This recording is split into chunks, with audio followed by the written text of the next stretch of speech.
Un collectif de bénévoles d'aide aux migrants a déversé ce mardi matin des gilets de sauvetage devant le Sénat pour alerter sur les naufrages en mer et protester contre le projet de loi Asile-Immigration qui sera examiné dans l'après-midi, a constaté une journaliste de l'AFP.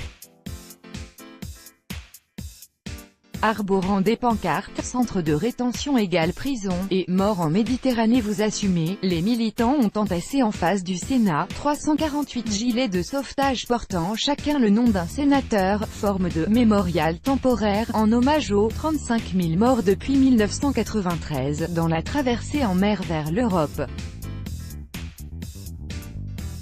Des gilets seront envoyés à l'Aquarius. L'idée est de dire « ça pourrait être vous » et aussi de rappeler aux sénateurs qu'ils pourraient être ces gilets qui sauvent des vies, a expliqué Jocelyn, l'un des membres du collectif qui veut « remettre la réalité devant les yeux des sénateurs et sénatrices ». Sur les 348 gilets collectés, 259 seront dès la semaine prochaine expédiés à l'Aquarius, le bateau ambulance refusé par l'Italie qui a trouvé refuge en Espagne dimanche après avoir frôlé les côtes françaises. Des sénateurs de gauche en soutien devant une banderole « L'État noie le droit d'asile ». Une petite dizaine de sénateurs se sont vus remettre de façon symbolique le gilet étiqueté à leur nom, avant de prendre la parole pour dénoncer le projet de loi Asile-Immigration qui arrive, dans une version durcie, dans l'après-midi en séance.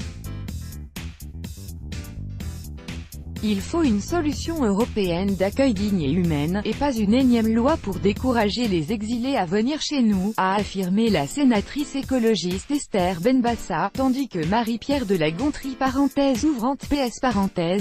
se désolait de voir que, hier, on était fiers de l'accueil international de la France, et aujourd'hui on veut surtout montrer que la France n'accueille pas. D'un côté on verse des larmes de crocodile pour l'Aquarius et de l'autre on crée conditions pour que se produisent de nouveaux Aquarius, a affirmé le secrétaire général du PCF, Pierre Laurent, s'inquiétant de la surenchère en Europe, avec une concurrence anti-migrants et un chantage à la fermeture des frontières.